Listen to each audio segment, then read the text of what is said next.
Duke कहते हैं, मैंने तुम सभी को दोपहर के भोजन के लिए यहाँ एकत्रित होने के लिए इसलिए कहा है क्योंकि निकट आ रही हंटिंग कंपटीशन के लिए पेनेलोप सोचती है। Hunting competition?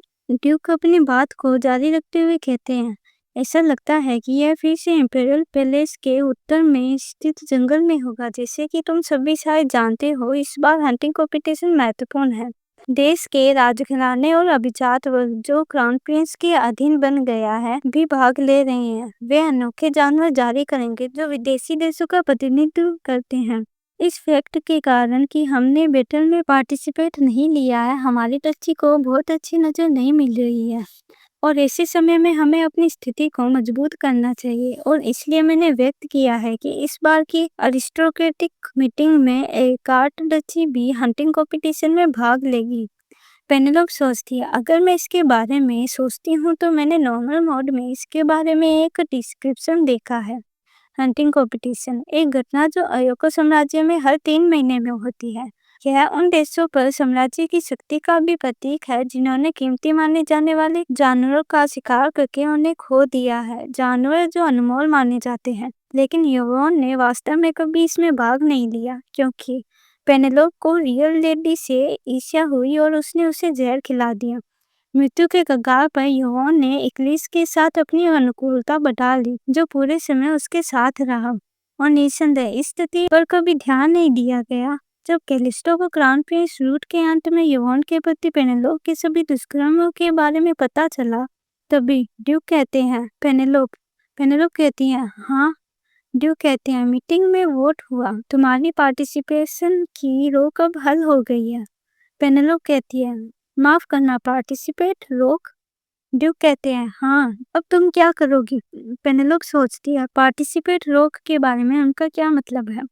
आखिरी बार उसने क्या किया? ड्यूक कहती है, यदि तुम पार्टिसिपेट करने जा रही हो तो मैं तुम्हारे टूल्स के भी रिपेयर का आदेश दे दूंगा। रेनॉल्ड टेबल पर जोर से हाथ मारते हुए चिल्लाते हुए कहता है, पिताजी, वह मूर्ख नहीं है। आप टूल्स के बारे में कैसे बात कर सकते हैं जबकि उसने पिछली बार यह सब किया था? ड्यूक कहते हैं, रेनॉल्ड कहता है, क्या आपको याद नहीं है कि अगर मैं सोचूं कि कितनी बार अन्य कोरियन लड़कियों ने मुझसे उसे जेल में डालने की रिक्वेस्ट की? पेनेलोप कहती है, मैंने क्या किया? रेनॉल्ड कहता है, क्या तुम इसलिए पूछ रही हो क्योंकि तुम सचमुच नहीं जानती? पेनेलोप सोचती है, मैं और क्यों पूछूंगी? तभी डैडी कहता है, तुमने क्रॉसबो मांगा। कुछ अन्य डच्ची महिलाओं को इसमें कोई दिलचस्पी भी नहीं थी। हमने तुम्हें इसे छोड़ने के लिए कहा था क्योंकि यह खतरनाक है, लेकिन तुमने इसे वैसे भी ले लिया और टिप्टी की लेडी कैलिन को मारने की धमकी दी। तब तुम्हें रॉयल गार्ड्स ने एक जानवर की तरह पकड़ लिया था, लेकिन ऐसा लगता है कि तुम भूल गई हो। रेनॉल्ड कहता है, यही कारण है कि कुछ समय तक यह अफवाह फैलती रही कि एक चिंपैंजी भी एक आर्चडची में एक क्रॉसबो का उपयोग कर सकता है।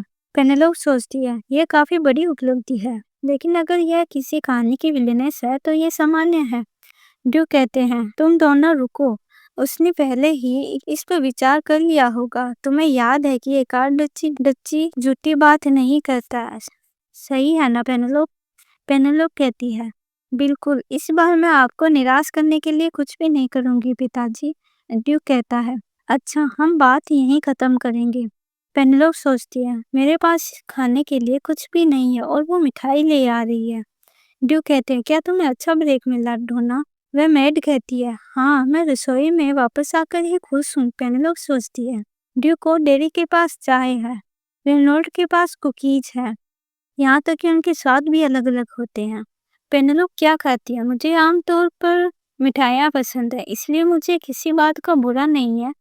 वो मेड अजीब से मुस्कुरा रही होती है। पेनेलोप उसे देखकर मन ही मन कहती है, यह वह व्यक्ति जो रसोई को नियंत्रित करता है, हर किसी का स्वाद जानता है। खिलौने वाली कटलरी भी उसने स्वयं ही तैयार की होगी। वह मुझे आजमाना चाहती है। पेनेलोप एक चम्मच को फेंक देती है। पेनेलोप कहती है, मुझे माफ करना, मेरा हाथ फिसल गया है, क्या आप उसे उठाकर मेरे लिए ला सकती हैं? वो मेड कहती है, बिल्कुल, प्लीज चिंता मत करो माय लेडी। पेनेलोप सोचती है, मुझे आश्चर्य है कि पेनेलोप ने क्या किया होगा। क्या उसने उसके शांत चेहरे पर एक मुक्का मारा होगा और कमरे से बाहर चली गई होगी? नहीं, वह ऐसा नहीं करेगी। पेनेल ने कहा कि वह उस भोजन में भी शामिल हुई जिसके लिए उसे आमंत्रित भी नहीं किया गया था, क्योंकि तब के अलावा किसी ने उस पर ध्यान नहीं दिया। उसके बिना एक खुशहाल परिवार का भोजन, स्वयं को दृश्य में डालना, बहिष्कार और दुख को स्वीकार करना। एकार्ट का चरवाहा कुत्ता उतना खतरनाक नहीं हो सकता केवल डाइनिंग हॉल में, क्योंकि वह ऐसी स्थिति पैदा नहीं कर सकती थी जहां ड्यूक फिर कभी उसके साथ खाना न खाए। अगर वह भूखी होती तो भी वह बार बार खुद पर नियंत्रण रखती थी। यदि वह यहाँ भी नहीं आ सकी तो वह अपने परिवार को फिर कभी देखने का मौका खो देगी। लेकिन मैं नहीं। पेनेलोप एक को नीचे गिरा देती है और कहती है, अरे नहीं, माफ करना, यह फिर से फिसल गया। ड्यूक कहते हैं, तुम बहुत अनाड़ी हो रही हो पेनेलोप। पेनेलोप कहती है, माफ करना, पुडिंग इतनी फिसलन भरी होती है, इसलिए मेरी कटलरी हर जगह जाती रहती है। रेनॉल्ड और डेरिक पेनेलोप की ओर देख रहे होते हैं। वो मैड कहती हैं, कोई बात नहीं माई लेडी। पेनेलोप कहती है, तो फिर प्लीज एक और लो। पेनेलोप उन सभी कटलरी को नीचे फेंक देती है।